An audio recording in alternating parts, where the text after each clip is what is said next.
Hello, and welcome to the 007 Files. Thank you for joining us on another segment of License to Legacy. I'm host Javi Trujillo, and joining me once again is Bill Koenig of the Spy Command. How are you today, Bill?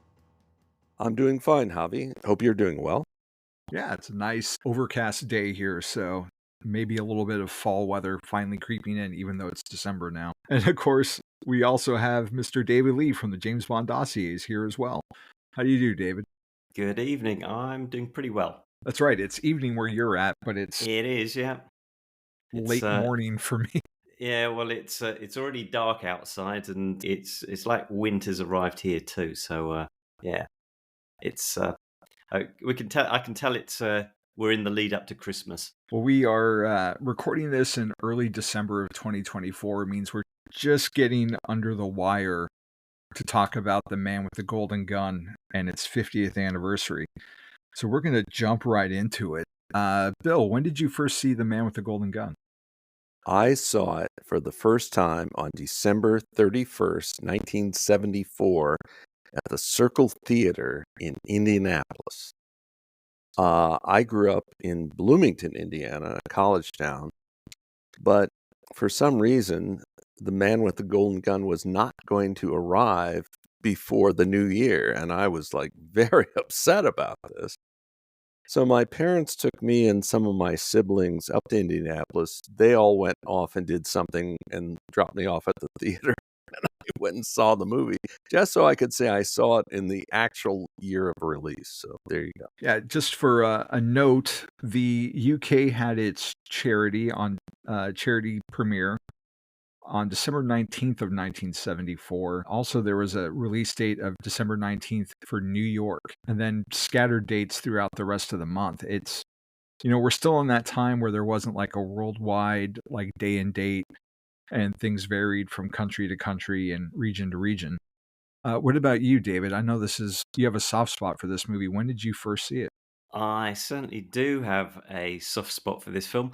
I saw it in the summer of 1975, and the reason for the delay isn't anything down to me, but it was because of the way that films were distributed in the 1970s in the UK. In London, it may have come out in December, and the big cities shortly after that. But by the time it got round to me, and I was like 20 miles outside of London. It was late July or August. I'm not sure of the exact date, but I was 9 years old. I had the Corgi Aston Martin DB5, and I was a Bond nut. I'd read Casino Royale as well, and I was just ready to see Bond on the big screen. And this is pre Bond being on TV in the UK as well. That didn't happen till I think later that year. So one Saturday, my dad and I went off in the car to the local Odeon in St Albans, and I watched The Man with the Golden Gun, and I loved it. So the corgi, the reading of Casino Royale, and then seeing The Man with the Golden Gun on the big screen did it for me. And here I am, 50 years later, still talking Bond all the time. And not only talking Bond, but you're in a different country now than when you first saw it. Huh? And you're talking with two people who are both in the same country, but we're in different time zones. Mm-hmm. Could you, there's no way you could have imagined 50 years ago that you would still be talking about this movie with a worldwide audience. That's thinking about it like that. Like we're not in the same room. We're talking with technology that didn't even exist when the movie came out. Yeah, it's quite bizarre in many respects. Yeah, because many of the people that I communicate with regularly, I've never even met, like you. I haven't Yeah. met Bill even. Yeah, It's I've like, and known Bill. we're I've known Bill for years. I've known you for years. and we're looking at each other through a computer screen, back in 1974, this would have been like Star Trek technology. And, now this is like our main way of communicating with each other. Yeah. It's kind of Well, insane to and think about it. also, just I'm sorry to interrupt, but also, No. of course, today, trailers have their premiere, if you want to call it that, Mhm. on like YouTube and other things. And this is how I remember it. With The Man with the Golden Gun, the drumbeat began in the spring of 74. There was the Oscar show, which was, of course, honoring movies from 1973. Roger Moore appeared to introduce the Live and Let Die song, which had been nominated for Best Song. And he made sure to mention that he was about to leave for the Far East to start filming The Man with the Golden Gun. But then radio silence after that until TV commercials started showing in late 74. And, it's like I only saw the trailer once in a theater, and my family had gone to a re-release of Gone with the Wind, of all things. And so that was the only time I got to see the trailer for Golden Gun. And anyway, it was such a different era back then. Well, I'm a big fan of trailers, Bond trailers in specific, and I like to wait to see it on the big screen because of an experience I had with the GoldenEye trailer. But I don't want to get off on a tangent, but just the way we do trailers now, where there's a trailer, a teaser trailer for the teaser trailer, and Yeah, coming tomorrow, teaser trailer. it's too much for me. But from my experience, and we talked about this on our inaugural episode, like my first experience of this would have been on VHS or beta in the early 80s. I've never seen this on the big screen so far. But when my parents were introducing me to Bond, they just kind of would randomly pick ones. And for some reason, this was the last one we saw. So it had this mystique to it. There was no particular reason. It was just like, this is the one we haven't seen yet. And I kept waiting to get to it. And it's always felt kind of special to me because of that. And it's not my favorite Roger Moore movie by any stretch, but I do have a nostalgic soft spot for it. And which leads me to my next question is, how often do you both rewatch this movie? Well, in my case, not so often, but I do think I have found it interesting this year. 50th anniversary ought to be a big deal, but Mhm. Golden Gun's 50th anniversary is in the shadow of Goldfinger's I mean, it always will 50th be, anniversary. yeah. Yeah, and I understand that. I mean, Goldfinger is a very important movie in the history of the franchise, but it's kind of weird. It's like Golden Gun's 50th is kind of like a after. Yeah, I think if you look at the numbers, like 50th anniversary seems more special and important than 60. Like just 25, 50, 75, like those numbers get the prominence. And, Goldfinger is always going to overshadow The Man with the Golden Gun, I feel like.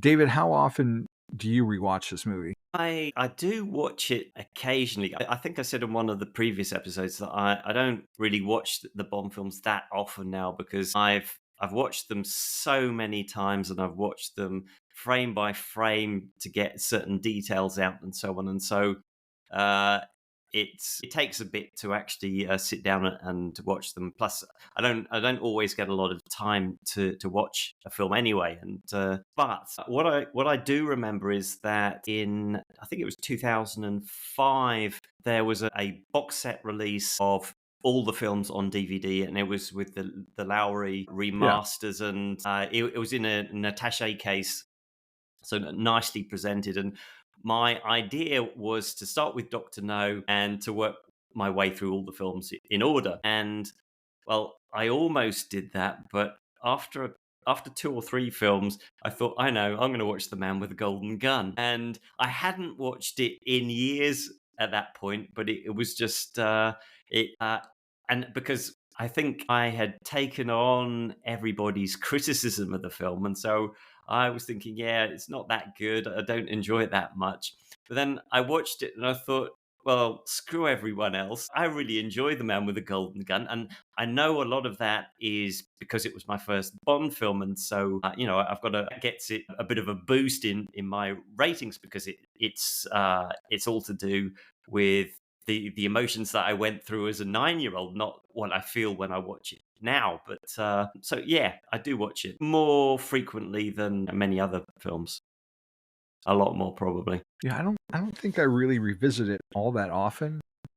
Uh, And with a lot of these things, based on like how much time do I have, if I'm in the mood, and which actor am I in the mood for. And so a lot of times it becomes like segments. Like I'm going to watch this scene, or I'm just going to pop on this and just let it play as I'm doing something. But so I don't think I go to this one as much as I go to other Roger Moore movies. But you mentioned the Lowry restoration. It's like every time we get a new technology and things improve from a picture quality standpoint, it's like I like going back and rewatching them to notice like the little details, because I've seen it so much, like you said, David. It's like, so then your mind starts to pick up on other things that maybe you haven't noticed before, like the clothing, like the colors of it, or background extras.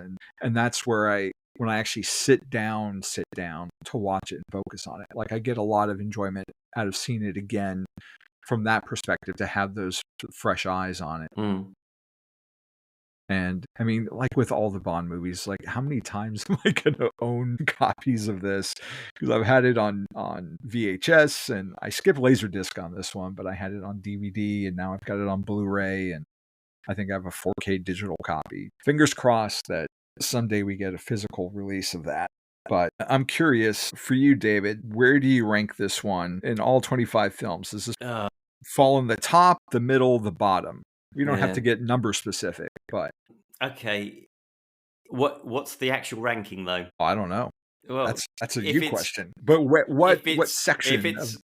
If it's best film, then it's probably still going to be near the bottom, because I'm judging it differently to the most enjoyable Bond film. So the most enjoyable Bond film for me, it is up near the top somewhere. What about you, Bill? You know, as the one person here who remembers the build-up to the movie, I was very excited, especially when I found out that Christopher Lee was playing Scaramanga, because up until that time, he'd been mostly playing Dracula. So he was starting to branch out to other roles, and I thought that was inspired casting. And in fact, I would say, his Scaramanga is much better than Ian Fleming's Scaramanga in the novel. But over time, it kind of let the air out. I think part of it was it was made with really tight deadlines, and it might have helped if they had another 6 months, to work things out. But at the same time, I think it catches more flack, especially here in America. And I just opened up a tab with some choice comments, which we'll get to. But it's like it's hard. It's still a James Bond movie, and it's like, was it the best? No, but at the same time, I don't think it merits this. As harsh comments, including from me from the 1990s, which I'll be happy to read. I'll leave it at that for now. I have a hard time categorizing it because, like to David's point, there have been a lot of critics of this movie. If you've been, part of the Bond community and listening to people's ranking videos and everything, but there's that nostalgia factor, and there's the enjoyment that comes from that. And the more I see of Christopher Lee's career, like the more I become attached to him as a Bond villain. I mean, he's had such a varied career and across different genre productions. Like you mentioned, Bill, Dracula. Like I've watched those Dracula movies now because he was in this movie, and he's been in Star Wars and Lord of the Rings and Wicker Man. Just I have an affection for him, the actor, that makes me appreciate this movie more, and I like seeing him in it, even though, to your point, there is an element of this movie being rushed, and it doesn't feel as like grandiose. Like if you compare his base to The Volcano and You Only Live Twice, where there's people running around like crazy and there's explosions, but then you go to The Man with the Golden Gun and there's like a guy in this base, and there's a guy and knickknack, and it's it definitely feels smaller when you compare the two. So I don't know, like I kind of put it just in the middle, because there's a lot that I do like about it, but it's not without its shortcomings. It helps that it has a Barry score, so that elevates it a little bit. But I mean, primarily for me, I think Christopher Lee is like the big draw for this.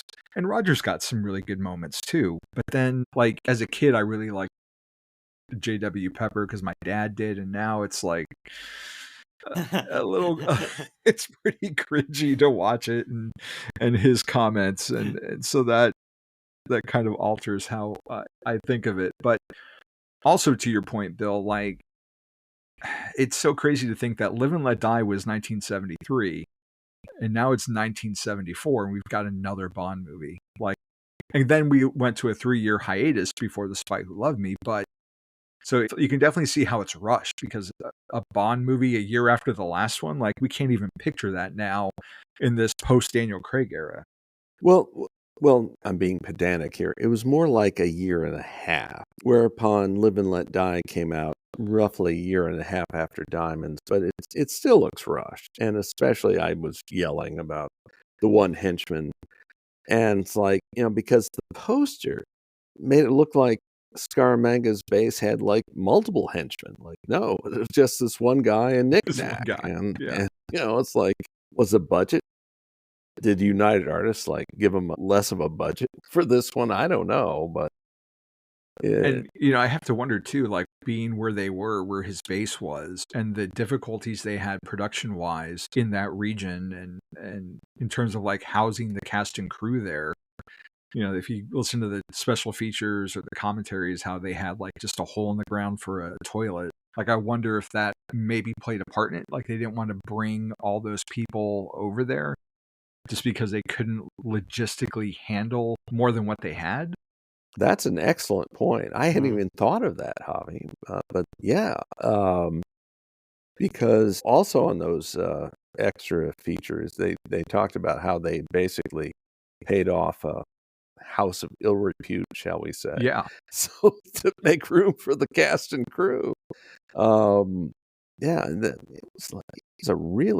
it was a very tough film production. Absolutely. One of the more challenging elements would be the stunts. And one in particular, there's the moment where Roger Moore, in chase of Scaramanga, has to flip the car to get to the other side of a bridge that's been taken out. How do you think this barrel roll stunt affected the industry? Like the astro-spiral, which is what they called it, it debuted in 1972, roughly 2 years before the movie came out. And it was in a stunt show at the Houston Astrodome in front of 98,000 spectators over the course of 2 nights. So you had this very small audience in Texas that could see it, and now a worldwide audience gets to experience it. Like, is that something that you feel has been topped in the last 50 years? It may have been topped. You could cite the Spy Who Loved Me's parachute jump among examples, but that was a really great stunt. Unfortunately, it was undercut by the slide whistle. And we can get into this more, but like John Barry said, he regretted putting that in. But just to be clear, John. Jerry Goldsmith put in a slide whistle in a Flint movie. So it's like, it's not the first time this happened. Because apparently Barry thought it was funny and he wanted to put it in, and he shouldn't have. And Barry said he should not have. But it was, in terms of real life, it was like a terribly dangerous stunt. And again, in the extras, there's like, I remember there's a quote from Christopher Lee, like, "Oh, he could have easily been killed." He could have easily been killed. I've always thought for that stunt, instead of the slide whistle, they should have just had like an air sound effect. Watch it go, not have it be silent, but just a little, of an air sound effect. And that would have been much better. But that's just me, so. And to the sound effects, you could also have the sound of the sheriff bouncing around in the car as he changes seats. Yeah, in reality, that would have not gone over well at all. Because the stuntman was like, they had the 2 dummies, and specifically, like, the stuntman was basically in the middle of the car, positioned low in a certain way because they had to have the balance just right. He had to hit a certain speed at exactly the right time. He had to hold that speed for a certain duration and be at it when he hit the ramp, and it's crazy to think about it. And Well, and also going back to the extras, So they do the stunt. It goes perfect. And then Guy Hamilton sitting there, well, maybe we should do it again. And the guy in the car says, we will not do it again. I'm not going to do it again. And it was so perfect. Hamilton's thinking was, it was so perfect, people would think we faked it. They didn't fake it. It was real. In this day and age when everything's CGI or most things Yeah. are CGI, it's like it's one of the most remarkable stunts of the whole Bond series, but it doesn't get the credit it deserves. And that was going to be my next question. Would people think if they saw it today that it was CGI if it was done in a modern, if like Mission Impossible 9 or came out and Tom Cruise recreated this, how many people would assume it was CGI and not a practical thing? You know, the other thing about the ramp, they were really ramps, because if Yeah. you see a shot of when they did the Astrodome stunt, it's like they basically took ramps and made them look like a damaged bridge. No, it's a great stunt, and I just said it, so I'll say it again. It doesn't get the credit it deserves. David, if they would have taken that opening music cue from Skyfall, where it's just Donna, and put that instead of the slide whistle, do you think people would remember it more fondly today? I think there's a good chance that they would, because I mean, as Bill says, the slide whistle completely undermines it, and just having something dramatic instead of something comedic would change the feeling that people had towards the stunt completely. I think, yes. I want to shift the conversation over to talk about the locations in this film. This movie put Phuket on the map for Bond fans as a travel destination. Mm-hmm. And it later got reused in Star Wars Episode 3, I think, as the Wookiee planet. Is this one of the more iconic locations in the franchise? And have either of you visited the islands in person? I've been to Thailand. I haven't been to Phuket, though, unfortunately. This was, God, about 30 years ago, I guess, and it didn't even cross my mind, sadly. And I think that the locations, the Far East locations, are superb, though. Yeah, the aerial shots of Roger Moore flying his seaplane to Scaramanga's Island are just they're breathtaking. They're lovely. You get a real idea of what it's like to be there, and I think that we don't get that in the more recent Bond films at all. And I don't think it's so much the locations that they use, but more the way that they use locations, because there are many more locations used, and so it's more like a bit of travel, and then something happens at a location, then there's more travel and something else happens at a different location, and so Bond's on the move all the time, and you never get a sense of actually traveling somewhere and being in that place and taking it in. There's always this forward momentum, and I think that really for me is a mistake. But to answer your question, no, I've not been to Thailand or Phuket. But I will second what David said. It was a breathtaking location. In 1974, trust me, people had not seen anything like that, at least here in America anyway. Yeah, it's very just the location, you can't mistake it, and it's not high on my list of Bond locations to go to, but it is up there.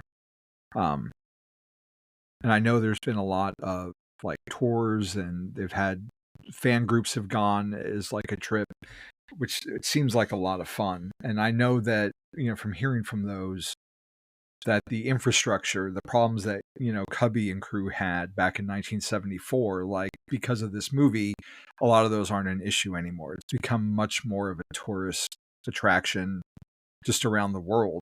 And I would have to imagine that has to be because of Bond. And to me, that's the most memorable location from the film. But do you feel like anything else in the movie matches that? Or is this the main standout and nothing really comes close?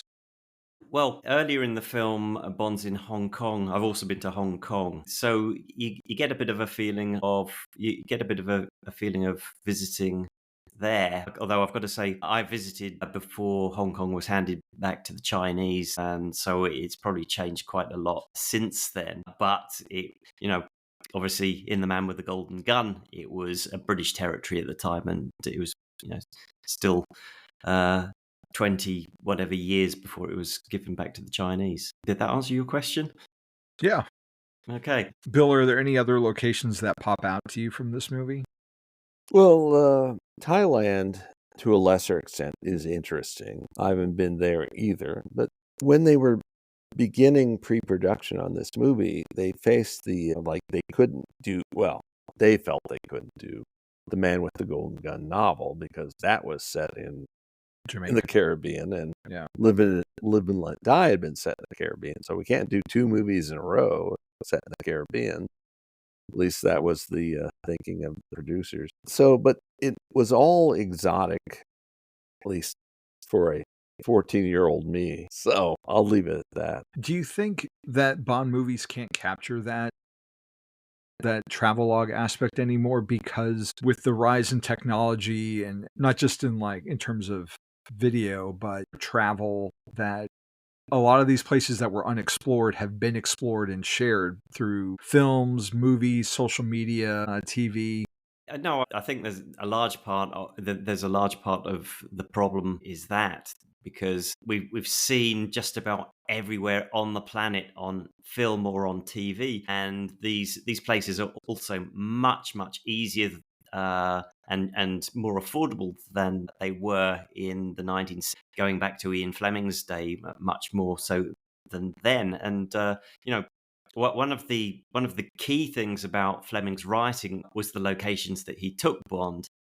Mhm. That was reflected in the early films, and it's continued in, I think, in the books and the early films. The location was a character almost in the films, and uh, you know, and now it's just kind of window dressing almost. So I think part of it is that these locations were less familiar to us back in those days, but I think it's also part of the way that the films are shot now, and that they don't want to pause and linger on the scenery. They just want to keep forward, move forward, move forward. I had a friend of mine that I went to high school with, and she went to Phuket, and on social media had shared some photos of it a few years ago. And to me, I'm looking at it, I'm like, oh, that's so cool. Like, that's James Bond Island, and, it was in this movie, and like just totally, you know, over her head. Like, she wouldn't have made the connection. She's not a Bond fan or anything. But I mean, it goes back to my point. It's like people can go to these places a lot more readily and see these things. So I think some of the mystery and the mystique that this movie captured for that time, like, we're not going to see it as much anymore. Yeah, I think there's probably another thing that's just come to mind as well, and that is that one of the problems with many places now is the number of tourists that go to them, and so it's more difficult to film in some places because you can't. Can you imagine shooting at James Bond Island today? Because they have they have boat trips there and kayak Yeah. trips there and everything, and so. You can't just show up to an island and get the permits for shooting. You've got to organize it so that there's nobody in the background anywhere, and it makes it much more complicated, I'd say. Well, actually, as we record this, Calvin Dyson just came out with a extended review of The World Is Not Enough, and he did this zoom in from the pre-credit sequence, and like I miss this because when you're watching the movie you're following Bond, but like in the background you can see like all these people behind a fence Okay. staring at Pierce Brosnan. So yeah, that's what would be like. Which film's that? The World Is Not Enough. I haven't Okay. gotten to watch At the that very review yet. beginning. It keeps getting recommended to me. I'm like, I need to watch it. I just haven't had the 2 hours to Well, to I've get only through it. watched like the first 10 minutes, so like I'm right there with you. But like it's like never noticed that before. That's what happens when you see something a gazillion times. Yeah. Well, I'll have to have a look at that. Yeah. Yeah. I guess it's in the London scenes, is it?